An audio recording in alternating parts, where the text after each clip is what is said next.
కాంగ్రెసే కాదు భారతీయ జనతా పార్టీ పరిస్థితి కూడా విచిత్రంగా ఉన్నది. అలాదైతే దారుణం, సొంత పార్టీలోనే ఎంపీ గారి మీద ఇంకొకళ్ళు వాళ్ళ పార్టీకి చెందిన ఎంపీ వాళ్ళ అంచర్లు పోస్టర్లు వేస్తున్న పరిస్థితి సొంత ఎంపీ మీదనే.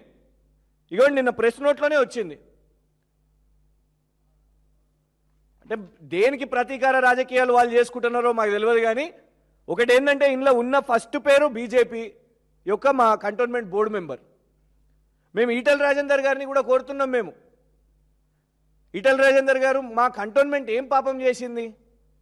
2015లో ఎన్నికలు అయితే ఇవాళ 2026 11 సంవత్సరాలు మాకు ఎన్నికలు కాకుండా మీ బీజేపీయే నామినేటెడ్ సభ్యులను వేసుకొని వాళ్ళు ఏంది పరిస్థితి అంటే అక్కడ ఉన్న ముగ్గురు మొన్నటి వరకు బోర్డు మెంబర్లుగా ఉన్న వాళ్ళు ముగ్గురు ఒకళ్ళ మీద ఒకళ్ళు ఇవాళ కొట్లాడుకుంటున్నారు.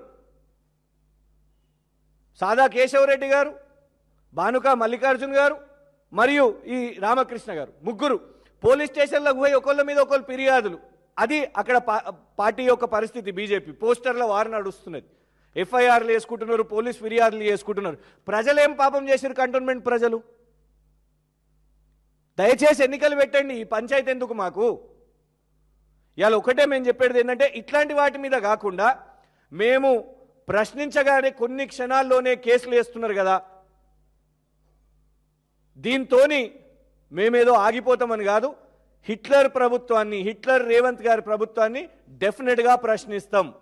ఇలా హైడ్రా విషయం మీదైనా, లేకపోతే మూసీ విషయం మీదైనా, లేకపోతే ఏ అంశమైనా కూడా మీరు ఎన్ని కేసులు వేసినా కూడా ప్రశ్నిస్తూనే ఉంటాం. కానీ ఒక్కటి పోలీసులు కూడా గమనించాలి, మీ పేరుతోని మీరు ఇక్కడ లెటర్ రాస్తున్నారు, ఉత్సాహంగా మీరు ఈ పేరుతో లెటర్ రాస్తున్నారు. ఇది అందరూ కూడా గుర్తుపెట్టుకుంటారు, తెలంగాణ సమాజం గుర్తుపెట్టుకుంటుంది. మీరు వేసే ఇన్ని కేసులు 35, 36 కేసులు, 36 కేసు ఇన్ని కేసులు వేస్తుంటే ఖచ్చితంగా తెలంగాణ సమాజం కూడా ఇది గుర్తుపెట్టుకుంటుంది. హర్షవర్ధన్ గారు